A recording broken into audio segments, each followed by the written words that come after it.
Anesthesia management of laser resection and balloon dilatation of tracheal stenosis. This surgical procedure will often be scheduled as direct laryngoscopy, laser resection, balloon dilatation, and application of mitomicin C to tracheal stenosis. This surgery always requires general anesthesia.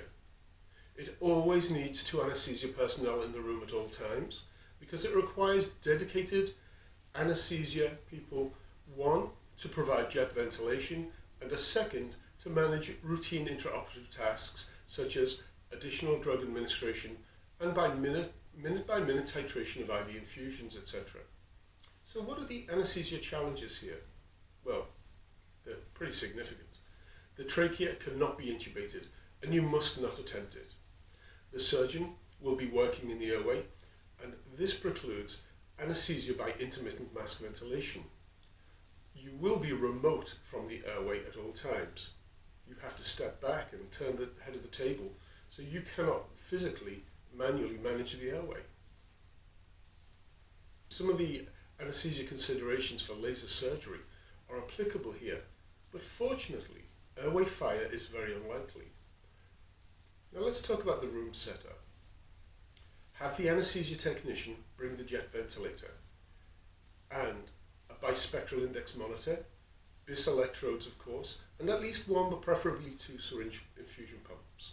You must have a functional jet ventilator and do not start the procedure until you have confirmed its satisfactory function. It's really foolish to think that an anesthesia technician can adequately assess the function of your jet ventilator. You must do this yourself, and if you do not, you are asking for trouble.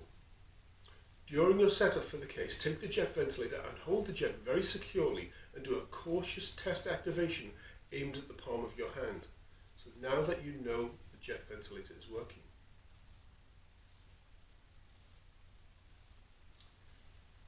If the jet ventilator is feeble, it will not be powerful enough to move the patient's chest upwards. If it's too strong, then there is, of course, the risk of pulmonary barotrauma. Please be careful that the nozzle of the jet does not whip out of your hand and fly towards somebody. It may hurt you or someone close by. The jet ventilator does have a rotary pressure adjustment control, but its function is non-linear, with small changes on the rotary control causing large changes in jet pressure. It requires experience to master.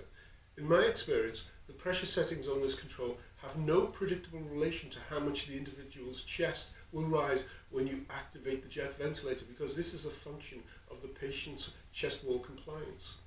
Setting the pressure on the jet ventilator is more art than science and occasionally requires patient attention to detail to make precise, fine adjustments.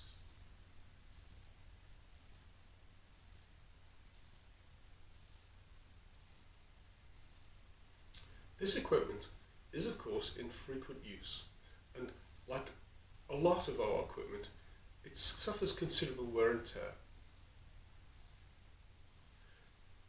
Besides checking function, you must also check the plastic tubing where it is connected to the metal outlet tube of the jet.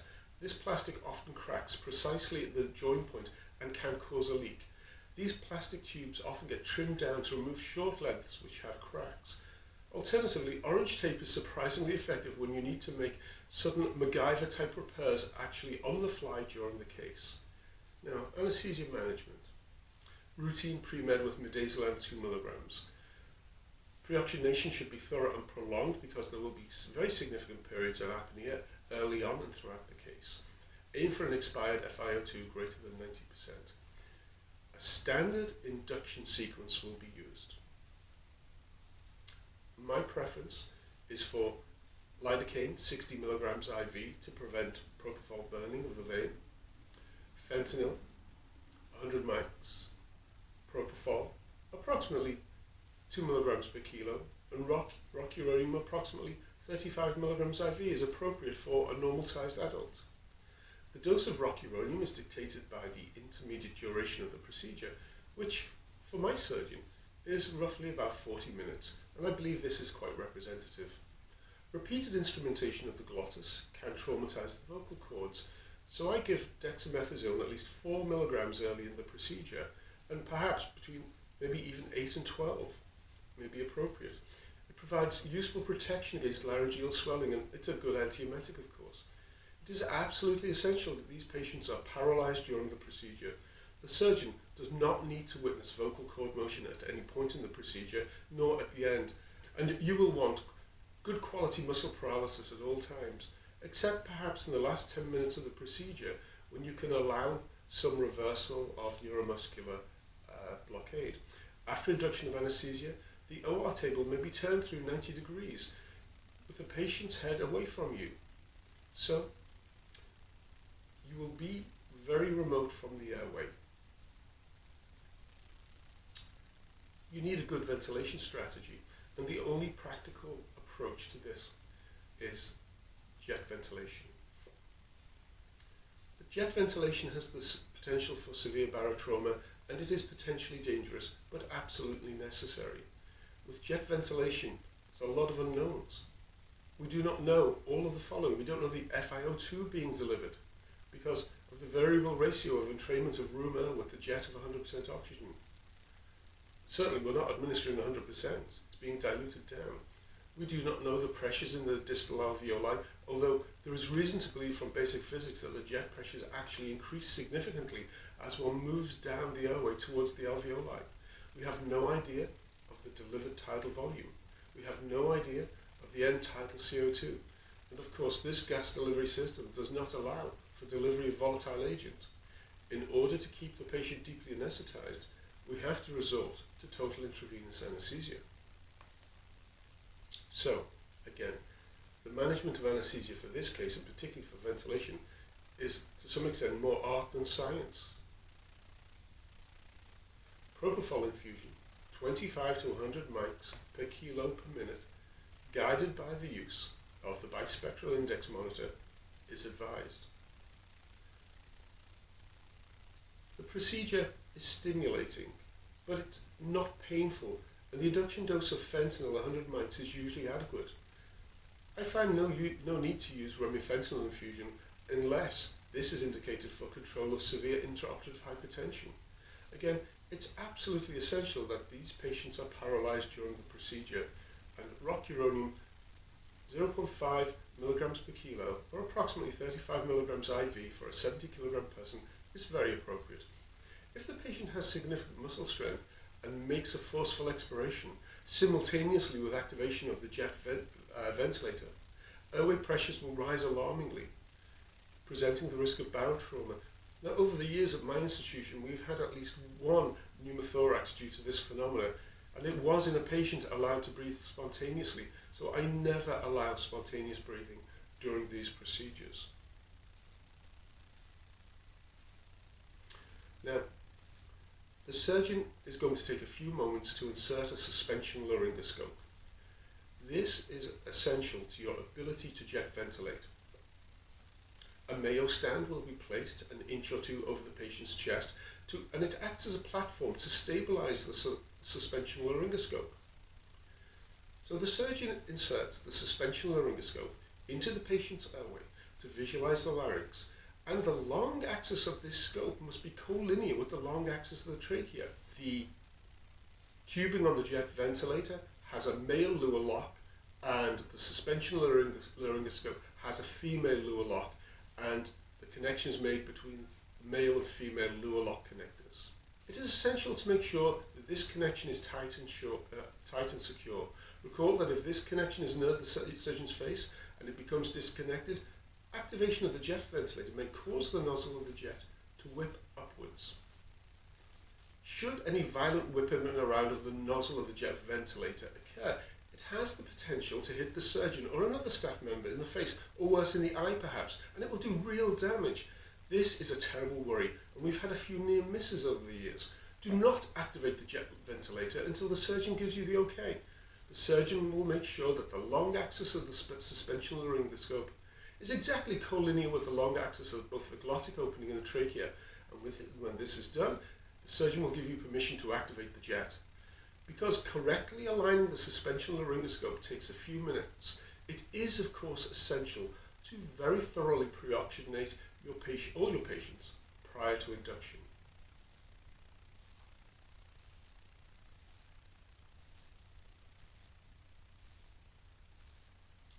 Be cautious with the first activation of the jet ventilator so that you get a reasonably forceful jet strong enough to raise the patient's chest a couple of millimeters, but not strong enough to rupture any alveoli.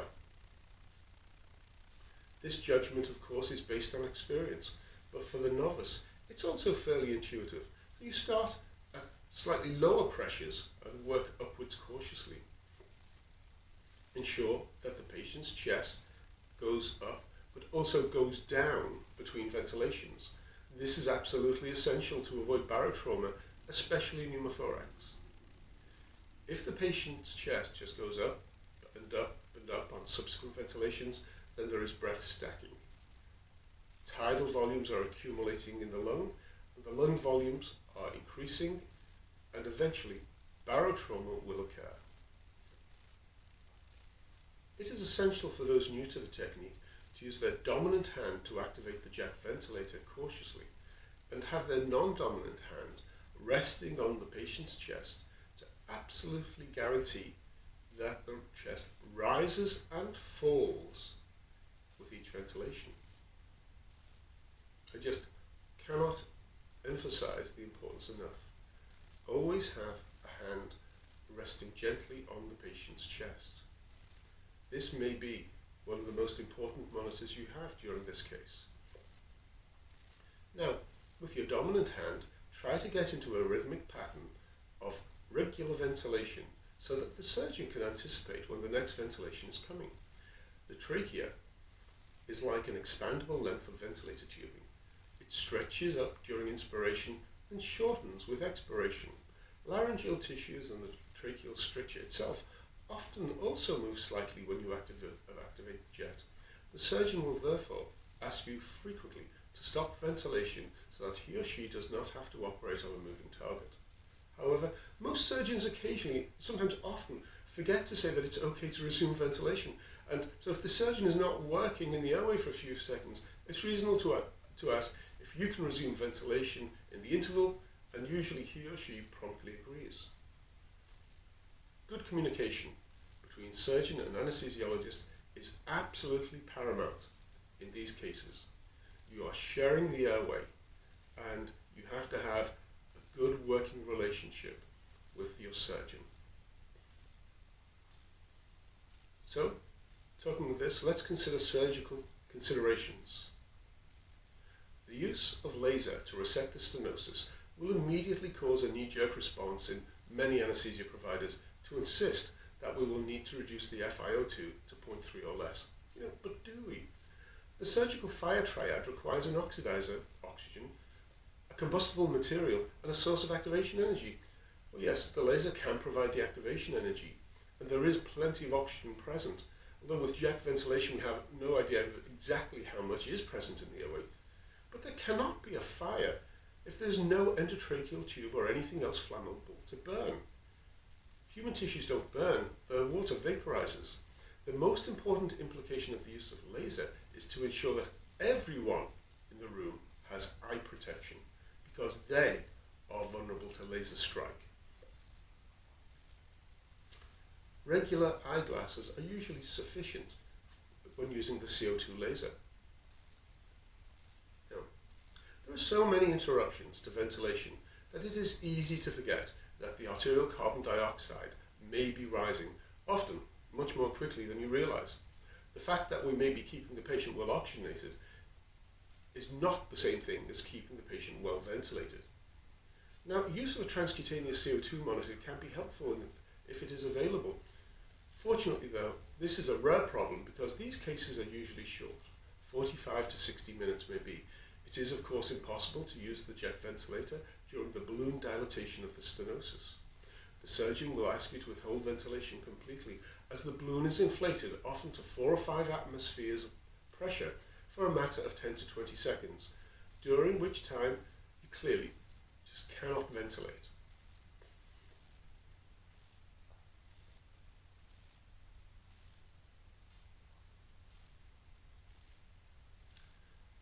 application of mitomicin C soaked pledgets is routine, and these are held in place by the surgeon for up to 4 minutes. It is permissible to ventilate during these 4 minutes, but you absolutely must communicate with the surgeon. The surgeon must have a very secure hold on this pledget. It would be a disaster if the pledget were blown distally into the smaller airways. However, if the patient cannot get a good grasp on if the surgeon cannot get a good grasp on the pledget, sometimes he will ask you not to ventilate. Occasionally, if you need to ventilate, the surgeon may actually remove the pledget, allowing you to ventilate, and then he may reapply the pledget for a total application time of about 4 minutes. If a pledget goes distally, it will probably require thoracic surgical intervention, so only ventilate when the pledget is either guaranteed to be being held securely in place by the surgeon and the surgeon gives you permission to do so. During either balloon dilatation or application of mitomicin C, if the patient desaturates and you absolutely must ventilate, simply ask the surgeon to stop briefly, remove everything from the airway, and you resume your jet ventilation. Again, excellent communication between anesthesiologist and surgeon is at a premium here. Watch the bispectral index monitor carefully, very carefully. Frequently, we see initially a sawtooth wave pattern on the base monitor, and a decreasing anesthetic depth will require supplementary boluses of propofol in this case, and adjustment of the basal rate until depth of anesthesia stabilizes. After induction is complete, the surgery usually lasts 35 to 40 minutes. Remember laser protection for the staff member's eyes. There is no way to reduce the FiO2, and there is of course no way to do so because you don't need to, because there's nothing to burn in the airway. After 35 to 40 minutes, we often see the return of some spontaneous diaphragmatic movements during the procedure, probably or partially due to the rising arterial carbon dioxide level. And as the end of the procedure approaches, this is a welcome development. Some degree of spontaneous recovery of the neuromuscular junction will help reversal occur in a more complete and effective manner. If the surgeon has not finished at this point, I rarely ever give more rocuronium. This is because we're too close to the end of the procedure, and instead I administer 30 to 40 milligram boluses of propofol. The protracted presence of instruments in the patient's mouth often stimulates saliva production, which accumulates in the mouth and should be gently suctioned at the end of the case. If the suction catheter is inserted, do not insert it more than 6 inches, as you really do not want it to be pushed in far enough to enter the trachea. Remember, once again, the trachea is now very fragile. You must go to extreme lengths to avoid intubating the patient, even in an emergency. If the patient's trachea were to disintegrate during emergency placement of a tracheal tube, even a tracheostomy is not going to save their lives. Do not attempt to force early reversal with a big dose of neostigmine given prematurely. You will have a very weak patient with a lot of saliva in their mouth, and you will have to mask ventilate them until they are strong. The patient may even be aware and may be terrified by their weakness and inability to breathe. So Gamadex would be a much better choice of reversal in this case. Repeated vocal cord trauma may present either as STRIDOR immediately at emergence or at any time in the post-operative period. Oxygen, racemic epinephrine, and supplemental steroids may resolve the situation. This is a common situation for these patients. It's maybe happening up to 10%. So it's important to be prepared for this and expect it. I wish you good luck in the future management of your patients with tracheal stenosis for direct laryngoscopy and laser treatment. It really is a fairly unique anesthesia challenge. And remember, I know I like to say this and I probably say it too often, but In anesthesia, knowledge is power. And of course, this is the perfect example. Imagine walking in one morning to find you have a case like this and you've never done one before. It is so very, very important to plan ahead for all airway challenges, but for this one in particular. So, preparation and knowledge are everything in the management of these cases. And once again, I wish you good luck in the management of these very difficult patients.